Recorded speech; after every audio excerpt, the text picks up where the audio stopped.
اللہ تعالیٰ نے انسان کو بڑا شرف بخشا ہے، اشرف المخلوقات بنایا ہے اسے۔ یہ ساری کائنات انسان کے لیے بنائی ہے۔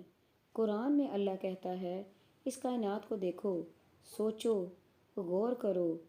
اس کائنات میں بڑی طاقتیں پوشیدہ ہیں۔ ہم نے یہ کائنات اس لیے بنائی ہے کہ تم اسے تسخیر کرو اور ان پوشیدہ طاقتوں کو اپنے کام میں لاؤ۔ کتنا بڑا شرف ہے جو اللہ نے انسان کو بخشا ہے۔ ہندو نے انسان کے ایک بہت بڑے طبقے کو اس قدر ذلت اور رسوائی کا ہدف بنا دیا ہے کہ ان سے چھو جانا بھی ناگوار ہے۔ چھونا تو درکنار، ان کا سایہ بھی پڑ جائے تو ہندو ناپاک ہو جاتا ہے اور اس پر لازم ہو جاتا ہے کہ اشنان کر کے پھر سے پوتر ہو جائے۔ انسان کی یہ تذلیل فطرت کے اصولوں کے منافی ہے، اخلاق کے اصولوں کے خلاف ہے، انسانیت کے اصولوں کے خلاف ہے۔ ایسا مذہب، قوم یا سرکار جو انسان کی تذلیل کرے، دور حاضر میں پنپ نہیں سکتے۔ اپنی تصنیف میکنگ آف ہیومینٹی میں رابرٹ بریفالڈ کہتے ہیں، کوئی انسانی نظام جس کی بنیاد غلط اصول پر قائم ہے پنپ نہیں سکتا، چاہے ہزار چالاکی یا ہیرا پھیری سے اسے قائم رکھنے کی کوشش کی جائے۔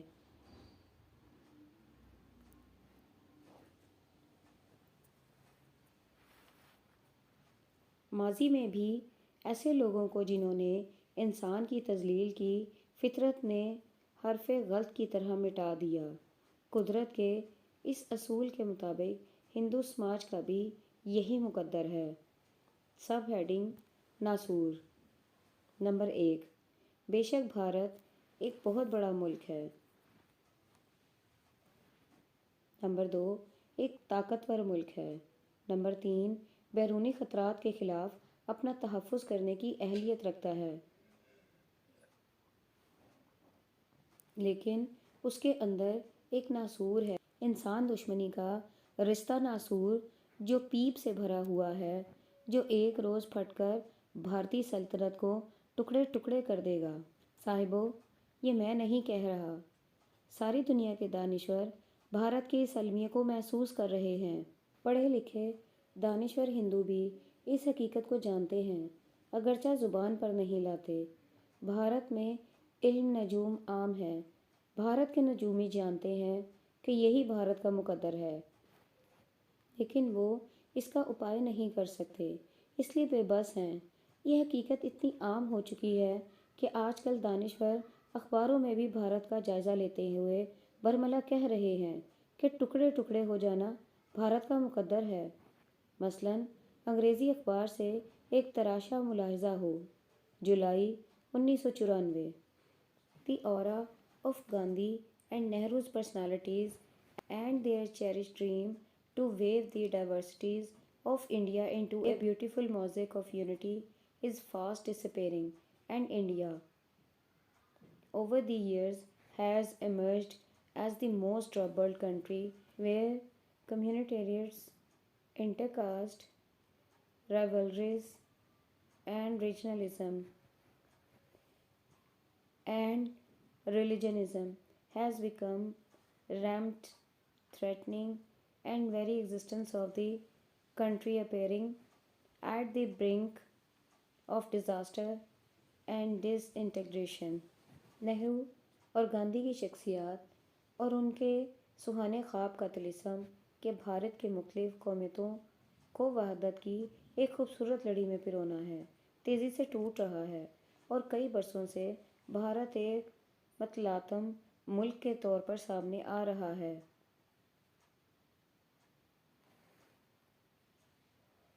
جہاں فرقہ وارانہ جھگڑے اور علاقائیت کے جن قابو سے باہر ہو رہے ہیں، ان سے ملک کے وجود کو خطرہ لاحق ہے، اور بھارت تباہی اور ٹوٹ پھوٹ کے دھانے پر ہے۔ Sub heading secularism. صاحبو، مجھے آج تک سمجھ میں نہیں آیا کہ اسلام کیا ہے۔ ہمارے راہبر کہتے ہیں کہ میاں آسان بات ہے، ہمارے راہبر کہتے ہیں کہ میاں آسان بات ہے، داڑھی رکھ لو، لبیں کٹواؤ، مسجد میں نمازیں پڑھو، خطبے سنو، پاجامے کا پانچا رکھنے سے اونچا رکھو، روزے رکھو، زکوٰۃ دو، حج کرو، تو تم سچے مسلمان بن جاؤ گے، تمہاری روح میں پاکیزگی پیدا ہو جائے گی اور تم بہشت کے حقدار بن جاؤ گے۔ کچھ لوگ جو قرآن کی رہنمائی کے قائل ہیں کہتے ہیں اسلام کا مقصد یہ نہیں کہ فرد بہشت کا حقدار بن جائے، پیوریفیکیشن آف سول تو ہر مذہب کا مقصد ہے۔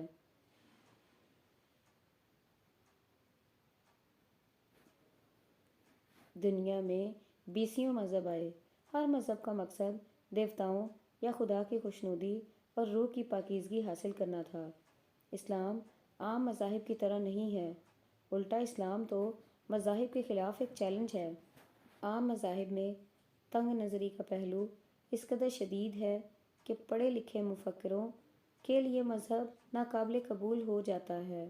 عام مذاہب سائنسی تحقیق کی اجازت نہیں دیتے، اس لیے سائنسی محقق مذہب سے بیزاری کا رویہ اپنانے پر مجبور ہو گئے ہیں، اس لیے سیکولرزم وجود میں آیا ہے۔ مذہب کے خلاف رویہ فیشن بن گیا ہے۔ دراصل یہ رویہ مذہب کے خلاف نہیں ہے بلکہ ان اجارہ داروں کے خلاف ہے جو مذہب کے رکھوالے بن کر بیٹھ گئے ہیں اور احکامات جاری کرنے لگے۔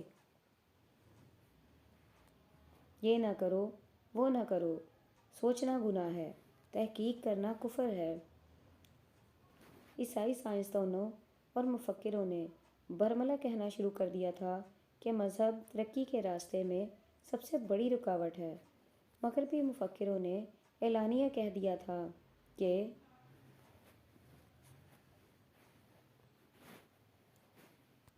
نمبر 1، مذہب ہمارے بچوں کو عقل پر مبنی تعلیم حاصل کرنے نہیں دیتا۔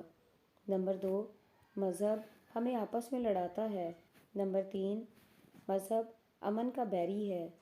نمبر 4، مذہب جزا اور سزا کے چکر کے سوا کچھ بھی نہیں۔ مغربی دانشوروں کا کہنا ہے کہ آج انسان اس دور کی دہلیز پر آ پہنچا ہے جسے اہل نجوم امن کا سنہرا دور کہتے ہیں، اس لیے اب ہم پر لازم ہے کہ ہم مذہب کے عفریت کا کلا کما کر دیں۔ مذہب سے بیزاری کی فضا دراصل مذہب کے اجارہ داروں کے رویے کی وجہ سے پیدا ہوئی جو روز بروز تقویت حاصل کرتی جا رہی ہے۔ سب ہیڈنگ: سب سے بڑی رکاوٹ۔ جب انگریز ایسٹ انڈیا کمپنی کی حیثیت میں ہندوستان آئے تو آتے ہی انہیں اس بات کا احساس ہو گیا کہ ان کے راستے کی سب سے بڑی رکاوٹ مسلمان ہیں۔ ابتدائی رپورٹ میں انہوں نے اس رکاوٹ کو دور کرنے کے لیے پروگرام تجویز کیے۔ ایک یہ کہ مسلمانوں کا رخ بدل دو، ان کی توجہ قرآن سے ہٹا کر فروعات میں الجھا دو، ان پڑھ ملا اور اجارہ داروں کی تنظیموں کی حوصلہ افزائی کرو۔ دوسری تجویز یہ تھی کہ ہندوستان میں مغربی تعلیم رائج کرو، نصاب ایسا مرتب کرو کہ مسلمان نوجوانوں کی توجہ سب سے ہٹ جائے اور وہ سیکولر خیالات کی طرف مائل ہو جائیں۔ سب ہیڈنگ: زبان۔ سب سے پہلی مشکل تو یہ تھی کہ ہندوستان کے بیشتر حصوں میں پٹھانوں اور مغلوں کے ادوار کی وجہ سے جو سرکاری زبان رائج تھی اس میں عربی اور فارسی زبان کی آمیزش تھی۔ زبان کی وجہ سے ہندی مسلمانوں کا جذباتی تعلق فارس اور عرب ممالک سے تھا، اس تعلق کو ختم کرنا از بس ضروری تھا، لہٰذا انہوں نے اردو زبان کی بنیاد ڈالی جو مقامی زبانوں اور ہندی کی آمیزش سے مرتب کی گئی تھی۔ صاحبو، یوں ہم اردو سے ہوتے ہوئے انگریزی زبان تک پہنچے اور آج صورتحال یہ ہے کہ ہماری کوئی قومی زبان نہیں۔ اردو جسے ہم رابطہ زبان تسلیم کرتے ہیں وہ ہمارے سیکریٹریٹ کے باہر دھتکاری ہوئی کھڑی ہے۔ سیکریٹریٹ کے اندر گورا صاحب کے بجائے کالا صاحب ہے جو گورے کی نسبت زیادہ اسٹیٹس زدہ ہے۔ انگریزی ہماری سرکاری زبان ہے اور سماجی طور پر اسٹیٹس سمبل ہے۔ ہمارا دارالحکومت ایک اسٹیٹس کالونی ہے جس میں گریڈوں کی ذات پات سختی سے رائج ہے۔ یہاں کے لوگ اپنے بچوں کو اردو اسکول میں داخل کرانے کو کسرِ شان سمجھتے ہیں۔ بچے میٹریکولیشن کو نفرت کی نظر سے دیکھتے ہیں۔ وہ او لیول اور اے لیول کرنے کے خواہش مند ہیں۔ انگلش اسکول یوں دھڑا دھڑ قائم ہوتے جا رہے ہیں جس طرح برسات میں کھمبیاں اگتی ہیں۔ گورے کا پروگرام پھل لایا ہے۔ نوجوان تہذیب کو عقل سے گری ہوئی گھٹیا چیز سمجھنے لگے ہیں، مذہب پر شرمسار ہیں۔ سب ہیڈنگ: موسیقی۔ صرف مذہب ہی نہیں، ہمارا تمام تر ورثہ ان کی نظر میں مذاقہ خیز چیز ہے۔ یہاں تک کہ نوجوانوں میں انگریزی گانے گنگنانے کا رواج چل نکلا ہے اور ان کی بے سری بھدی آوازوں کو ہمارا ٹیلی ویژن بڑے اہتمام سے پیش کرتا ہے۔ ہماری موسیقی سر کی موسیقی تھی جو سیدھی دل پر اثر کرتی تھی۔ انگلش موسیقی تال کی موسیقی ہے جو ٹانگیں جھلانے پر مجبور کرتی ہے۔ سبھی جانتے ہیں کہ اہل مغرب نے ٹانگیں جھلا جھلا کر اپنا سوا ستیہ ناش کر لیا ہے۔ اس کے باوجود ہمارے نوجوان ٹانگیں جھلانا سیکھ رہے ہیں۔ لوگ کہتے ہیں مفتی پاکستان کے مستقبل کے متعلق بڑے دعوے کرتا ہے۔ کہتا ہے کہ پاکستان کا مستقبل بڑا شاندار ہے۔ نشاط ثانیہ میں پاکستان دنیا اسلام کا مرکز بنے گا۔ ایک پروفیسر نے کہا کہ مفتی باباؤں کی باتیں کرتا ہے۔ کہتا ہے ایک مستری بابا آنے والا ہے جو پاکستان کو رنگ و روغن کرے گا۔ صاحبو، میری کیا حیثیت ہے کہ میں ایسے دعوے کروں؟ ایسے دعوے تو ہمارے بزرگ صدیوں سے کرتے آئے ہیں۔ کہتے ہیں کہ حدیث میں بھی نشاط ثانیہ کا ذکر ہے۔ علم نجوم کے ماہر بھی کئی ایک سالوں سے یہی کہتے آئے ہیں۔ کہتے ہیں کہ آسمانوں پر ستاروں کے نئے جھرمٹ نمودار ہو رہے ہیں۔ ظاہر ہوتا ہے کہ زمین پر ایک سنہرا دور آنے والا ہے جب امن کا دور دورہ ہوگا، سکون و اطمینان ہوگا۔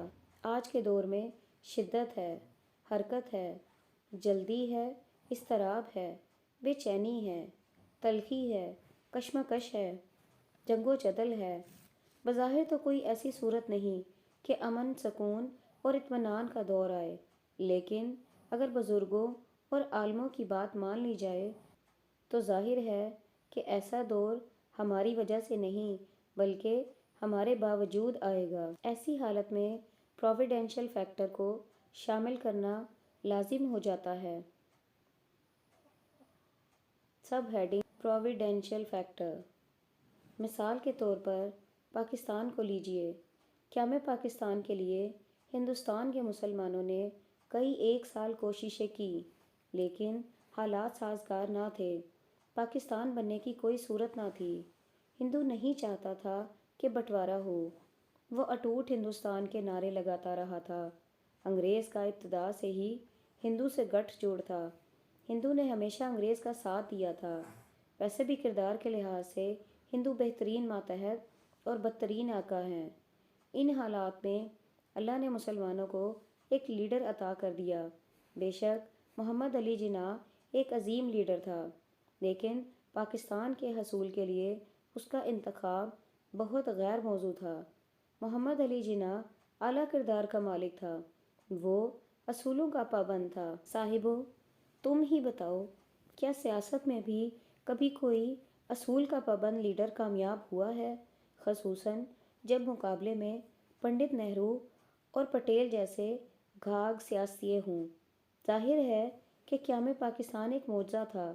پھر یہ بھی قابل توجہ ہے کہ گزشتہ 48 سال سے آپ، میں، ہم پاکستان کو توڑنے کی کوششوں میں لگے ہوئے ہیں۔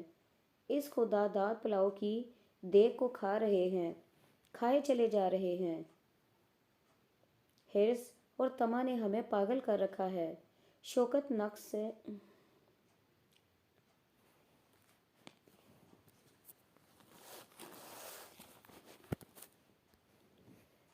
نفس سے ہم فرعون بنے ہوئے ہیں۔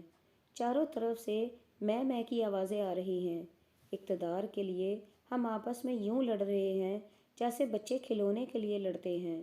ہماری کوششوں کے باوجود پاکستان نہیں ٹوٹا۔ ہماری شکم پروری کے باوجود یہ دیکھ جوں کی توں بھری ہوئی ہے۔ سڑکوں پر موٹروں کی تعداد میں اضافہ ہوتا جا رہا ہے۔ دکانیں مال سے لبالب بھری ہوئی ہیں۔ پلازے یوں بن رہے ہیں جیسے برسات میں کھمبیاں اگتی ہیں۔ بازاروں میں ایک ہجوم ہے، راستہ نہیں ملتا۔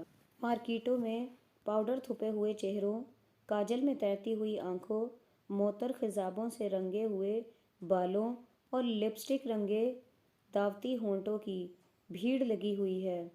شاپنگ شاپنگ شاپنگ، بخار چڑھ رہا ہے۔ ہندوستان سے آنے والے لوگ یہ مناظر دیکھ کر منہ میں انگلی ڈال لیتے ہیں۔ ہے بھگوان، یہ ملک ہے یا میلہ لگا ہوا ہے؟ سب ہیڈنگ: بشاشت زندگی۔ جب میں دلی گیا تھا، ایک ہومیوپیتھک اسٹور پر کتابیں خرید رہا تھا تو ایک جاندار سکھ خاتون آ گئی۔ آتے ہی بے تکلفی سے پنجابی میں پوچھنے لگی، بولی، کد آئے پاکستان تو؟ ارے میں حیران رہ گیا، اس خاتون کو کیسے پتہ چلا کہ میں پاکستان سے آیا ہوں؟ میں نے پوچھا، بتا، تجھے کیسے پتہ چلا کہ میں پاکستان سے آیا ہوں؟ بولی، آ میرے ساتھ، باہر بازار کی نکڑ پر کھڑے ہو جاتے ہیں، میں چہرہ دیکھ کر بتا دوں گی کہ کون پاکستانی ہے۔ کوئی جادو ہے تیرے پاس؟ میں نے پوچھا۔ ہاں، وہ مسکرائی۔ وہ بھید بھی مجھے بتا، میں نے کہا۔ بولی، جس کے چہرے پر بشاشت ہے، زندگی ہے، رونق ہے، وہ پاکستانی ہے۔ اس لحاظ سے تو بھی پاکستانی ہے۔ وہ مسکرائی۔ اس کی مسکراہٹ ان کہی بات سے بھری ہوئی تھی۔ دلی کے بڑے بازاروں میں بھیڑ تھی، لوگ آ جا رہے تھے، کاروبار چل رہے تھے، لین دین ہو رہا تھا، لیکن بے نام اداسی چھائی ہوئی تھی۔ وہ میلہ نہیں لگ رہا تھا جو پاکستان میں لگا رہتا ہے۔